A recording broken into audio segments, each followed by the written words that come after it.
उत्तर प्रदेश के एक छोटे से गांव रामपुरा में एक मेहनती नौजवान अर्जुन सिंह अपनी मां कमला देवी के साथ एक छोटी झोपड़ी में रहता था।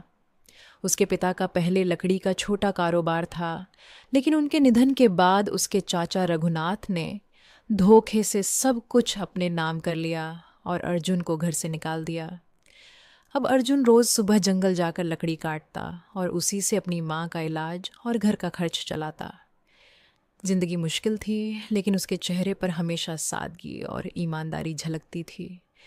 एक दिन जंगल में लकड़ी काटते समय अचानक एक लग्जरी कार वहां आकर रुकी।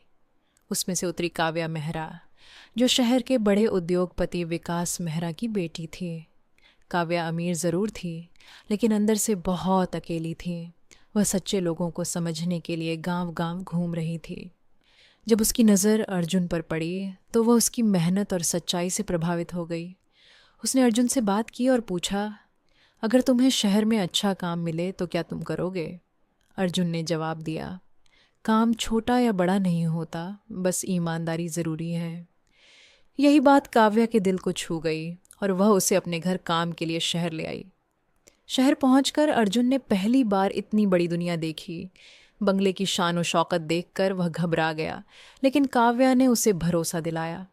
धीरे धीरे अर्जुन वहाँ रहने लगा और काव्या के साथ कंपनी का काम सीखने लगा। लेकिन काव्या के चाचा रोहित मेहरा को यह बात बिल्कुल पसंद नहीं आई। वह कंपनी पर कब्जा करना चाहता था, इसलिए उसने अर्जुन को बदनाम करने की साजिश रची। उसने अपने आदमी दीपक वर्मा के साथ मिलकर कंपनी की एक ज़रूरी फाइल गायब करवा दी और शक अर्जुन पर डाल दिया। ऑफिस में सभी लोग अर्जुन को शक की नज़र से देखने लगे, यहाँ तक कि काव्या के पिता विकास मेहरा भी नाराज़ हो गए। लेकिन अर्जुन ने शांत रहकर कहा, मैं गरीब ज़रूर हूँ, लेकिन बेईमान नहीं। सच्चाई सामने लाने के लिए सीसीटीवी फुटेज देखी गई। उसमें साफ दिखाई दिया कि फाइल दीपक वर्मा ने चुराई थी और यह सब रोहित मेहरा के कहने पर हुआ था। सच्चाई सामने आते ही सब चौंक गए। विकास मेहरा को अपनी गलती का एहसास हुआ और उन्होंने अर्जुन से माफ़ी मांगी।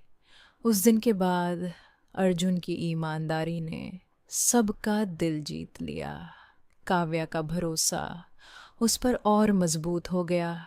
एक साधारण लकड़हारा अब अपनी सच्चाई और मेहनत के दम पर एक नई पहचान बना चुका था।